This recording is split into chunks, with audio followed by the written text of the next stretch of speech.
Ethan stared in disbelief as the county health inspector taped the bright red closure notice across the glass door of Brew Haven Cafe. Rain still dripped from the awning onto the sidewalk of this quiet Colorado mountain town, where he had poured every dollar and dream into the business for the last 6 years. Just that morning he had found a shivering veteran huddled with his sick German shepherd behind the dumpster, and without thinking twice had carried the dog to his truck, driven it to the emergency vet, and paid the bill out of his own pocket before letting the man rest in the back storage room with a hot meal. The inspector, a middle-aged man with a clipboard and a tight frown, had shown up after an anonymous complaint claiming unsanitary conditions and animal presence in a food establishment. Ethan tried to explain that the dog was a service animal and the veteran was in clear distress, but the man shook his head and cited code violations that could have been overlooked in any other circumstance.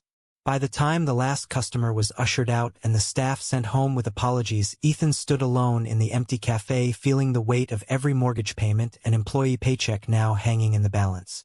He was still staring at the notice when the rumble of heavy engines cut through the rain. 3 dark SUVs and a Humvee pulled up along the curb. Doors opened in unison and 6 Marines in civilian clothes, but with the unmistakable posture of men who had seen combat, stepped out. Their eyes scanned the street before locking on the cafe. Ethan's heart hammered. He had heard stories about veterans and their units, but this felt like an invasion.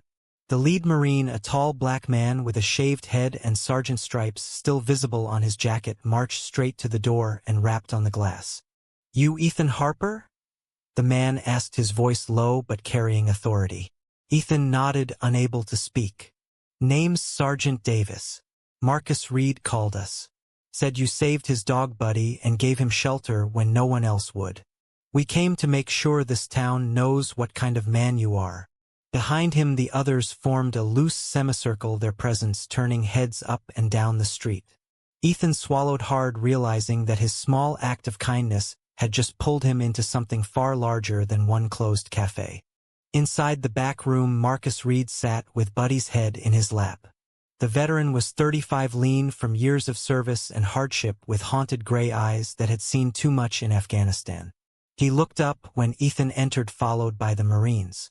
"I didn't mean to bring trouble," Marcus said quietly, his hand stroking the dog's fur. "Buddy got sick after eating bad scraps. You didn't have to do what you did." Ethan sat down across from him, feeling an unexpected pull toward this quiet man who carried the weight of war on his shoulders. "I couldn't just walk away," he replied. "Not from him. Not from you." The Marines filled the small space with their energy. One of them, a younger Latino corporal named Ruiz, pulled out his phone, already texting contacts. "We got lawyers in the unit. Veterans Affairs people. This shutdown smells like bullshit." Davis nodded. "We've seen enough good men get stepped on. You stood up for one of ours. That makes you one of ours now." Ethan felt a strange warmth mix with the fear in his chest. For years he had run Brew Haven as a safe space for everyone in a town that sometimes whispered about the gay owner. Now that safety was gone and strangers in uniform were offering protection he never asked for. As the afternoon wore on, more details emerged. The complaint had come from a local business owner who had long complained about Ethan's open support for LGBT causes. The health inspector was his golfing buddy. Marcus listened silently, his jaw tight. He had been living rough since his discharge, battling PTSD and a system that moved too slowly. Buddy was his lifeline, the only creature that could calm the nightmares. "I owe you more than I can say," Marcus told Ethan when the others stepped outside to make calls. Their eyes met, and for the first time in months, Ethan felt seen, not as the gay cafe guy but as a man who had made a difference. By evening the street outside had a small crowd. Some locals murmured support, others glared. Ethan's phone buzzed with a call from his mother back in Texas. He let it go to voicemail, knowing the lecture that waited. "This is what happens when you live that lifestyle," she would say. "God is trying to tell you something." The thought made his stomach twist. He had built a life far from their judgment, only to watch it crumble because he helped a veteran and his dog. Davis returned with news. "We're staying in town tonight. Got rooms at the motel. Tomorrow we hit the county office. You're not fighting this alone, Ethan." Marcus stood slowly, Buddy rising with him. I'll testify. Tell them exactly what you did. Ethan looked at the group, the Marines, the veteran, the dog, and felt the first crack in the wall of isolation he had lived behind for so long. The cafe was closed, but something else had just opened, and he had no idea where it would lead. The next morning, Ethan arrived at the county administration building with the Marines flanking him like an honor guard. Marcus walked beside him, Buddy on a sturdy leash, now moving better after the vet care. Reporters had caught wind of the story overnight, and cameras flashed as they entered. Inside, the hearing room was packed with town residents, some holding signs that read, "Follow the rules," and others, "Support our veterans." Ethan's heart pounded as he took his seat. The health director, a stern woman in her 50s, reviewed the file. "Mr. Harper, your cafe was found in violation of multiple health codes, including unauthorized animal presence and providing shelter to non-employees in a food preparation area." Ethan leaned forward. The dog was a certified service animal, and the man was a veteran in medical distress. "I acted out of basic human decency." Murmurs rippled through the room. One older man shouted, "We have shelters for that." Davis stood up, his voice calm but firm. "With respect, ma'am, those shelters are full and underfunded." This man risked his business to do what the system failed to do. Marcus spoke next, his words measured.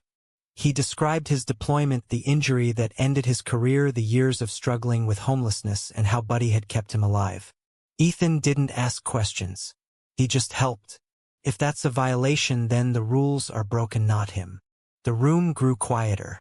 Ethan watched Marcus, the way his hands trembled slightly when he mentioned the nightmares, and felt a surge of protectiveness that surprised him.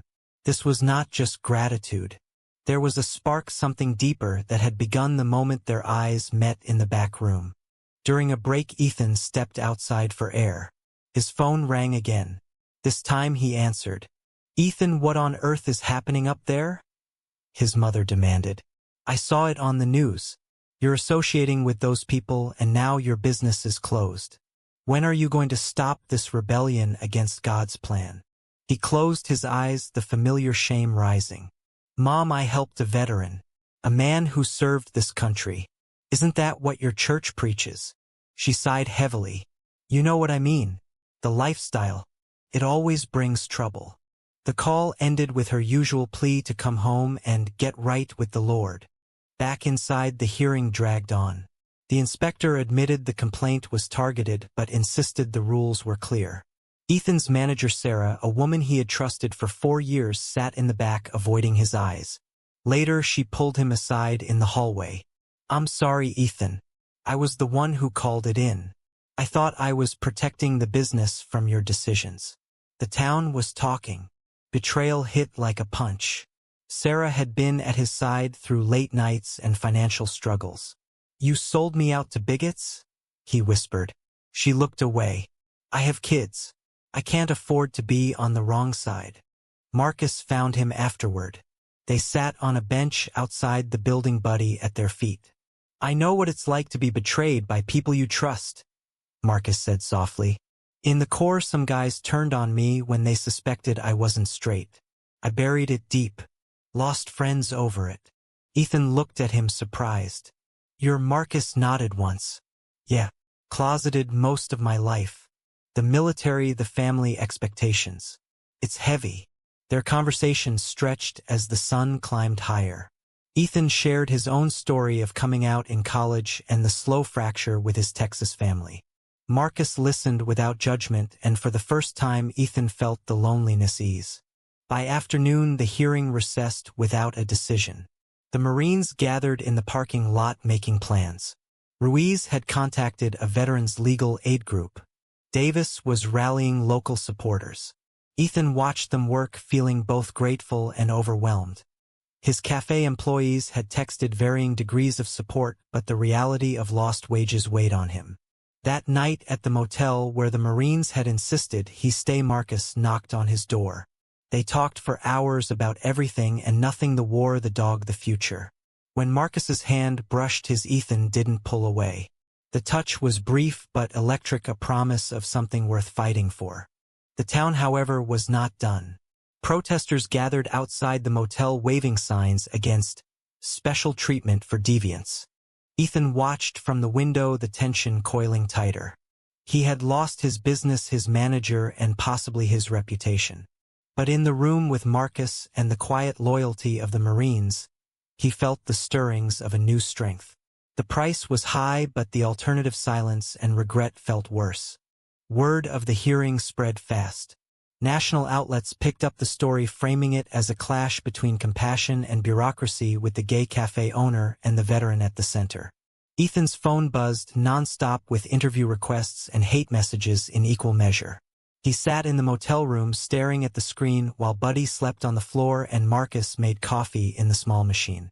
"You don't have to do the interviews," Marcus said, handing him a mug. "This is my mess too." Ethan shook his head. "It stopped being just about the cafe the moment I helped you. People need to hear the truth." They decided on one local station. During the interview, Ethan spoke calmly about the decision to help, describing the veteran's obvious pain and the dog's suffering. Marcus sat beside him, adding details about his service and the gaps in support for veterans. The reporter pressed on Ethan's sexuality and the town's attitudes. "I'm gay, yes," Ethan said. "But that has nothing to do with helping a man and his service dog. Or does it for some people here?" The backlash was immediate. His parents called again, this time both on the line. His father's voice was cold. "You're embarrassing the family on national television. Come home. We'll help you start over if you leave that life behind." Ethan's throat tightened. "Dad, this is my life. The one I built despite you." The call ended in tears from his mother and silence from his father. Marcus placed a steady hand on his shoulder afterward. "They don't get to define you." The simple words carried weight from a man who had hidden his own truth for years. That evening, the Marines organized a small gathering at a sympathetic local bar. Veterans and allies showed up, some wearing pride flags alongside military patches. Ethan watched Marcus interact with his old unit, the easy camaraderie mixed with the undercurrent of things left unsaid. Later, when they walked back to the motel under streetlights, Marcus stopped. "I've been thinking about what you said in the interview. About not hiding anymore." He looked at Ethan, the vulnerability raw. "I'm tired of it. The pretending."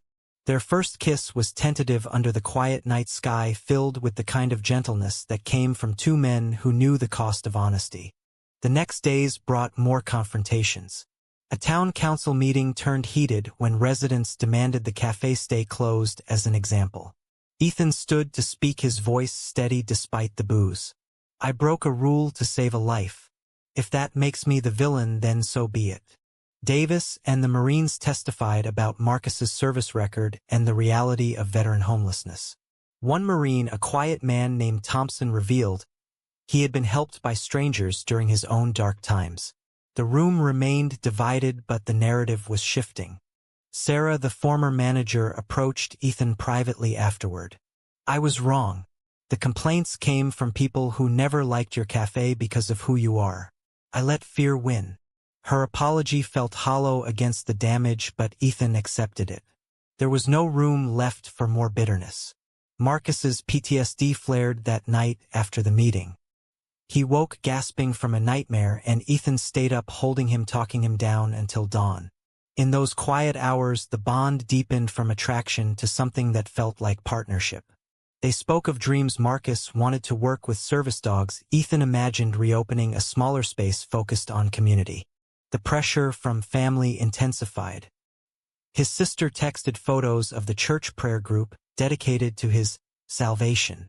Ethan deleted the messages, but the guilt lingered. Was his stand worth alienating the only family he had? Marcus understood the conflict. "My dad still thinks being gay is a choice I made despite him. Some fights you win by living your truth anyway." The internal battle raged in Ethan every time he passed the darkened cafe. Employees had found other jobs, but the community he built felt shattered. Yet the Marines' presence galvanized support. Donations trickled in for legal fees. A veterans group offered temporary space for pop-up events. Through it all, Buddy remained the calm center, wagging his tail at both men, as if approving the growing connection. Ethan realized the shutdown had forced him to confront not just external prejudice but his own fears of being truly seen. With Marcus beside him, those fears felt smaller. The legal battle moved to court. Ethan's attorney, funded partly by the Marines Network, argued selective enforcement, pointing to other businesses that had bent rules for community good without penalty. The town's lawyer countered with strict code adherence. During testimony, Marcus described the exact moment Ethan intervened, the desperation he felt, and the relief when help came without judgment. Ethan watched him, the steady voice cracking only when he spoke of Buddy's role in his survival. The judge listened intently. Outside court, the protests grew louder. A group from a local conservative church held prayer vigils, calling the situation a moral test. Ethan's mother flew in unannounced, appearing at the motel with a suitcase and a Bible. "I'm here to bring you home, son. This town, this man, they're leading you further from grace."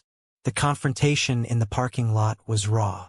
Ethan stood his ground, explaining the depth of Marcus's struggles and his own fulfillment in helping. "Mom, love isn't a sin. Hiding who I am was killing me." She left in tears, promising to pray harder. The encounter left Ethan drained but clearer. He could not live for their approval anymore. Marcus faced his own reckoning. One of his Marines, Thompson, pulled him aside. "We always knew Sarge. Didn't matter to us then. Doesn't now." The acceptance from his unit cracked the last walls Marcus had built. That night, he and Ethan sat on the motel balcony, sharing stories of first crushes, hidden relationships, and the loneliness of living half a life. "I want to build something real," Marcus said. "With you, if you'll have me." Ethan's answer was a quiet yes, the kind that carried the weight of every risk they were taking. Betrayal resurfaced when a former regular customer posted online claiming Ethan had used the veteran situation for publicity. The post gained traction in town forums, stirring fresh anger. Ethan read the comments late one night, the words cutting deep. "Maybe they're right," he told Marcus. "My kindness cost my staff their jobs. Was it worth it?" Marcus took his hands. "You taught me that one person's stand can change things. Look at the support we're getting now. The conversation's happening." The doubt lingered, but Marcus's presence grounded him. The court hearing reached a tense peak when the health director admitted under cross-examination that complaints against Brew Haven had spiked after Ethan hosted a small Pride event the previous year. The selective pattern became clear. The judge ordered a temporary reopening pending full review, but with strict conditions. Ethan felt exhausted, relief mixed with the knowledge that the fight was far from over. His employees trickled back, some hesitant, others grateful. The cafe smelled of fresh coffee and possibility again. Family pressure peaked when his father called, demanding. He denounced the relationship publicly for the sake of family unity. Ethan refused the conversation, ending in a final painful break. "I love you, but I love myself more now." Hanging up, he turned to Marcus, who had overheard. They held each other, the silence filled with understanding. The moral cost was real, relationships fractured, dreams delayed, but the alternative felt like slow suffocation. Through the turmoil, the romance bloomed in small moments, shared meals, late talks, walks with Buddy. Marcus's PTSD episodes grew less frequent with Ethan's steady support. Ethan found courage in Marcus's resilience.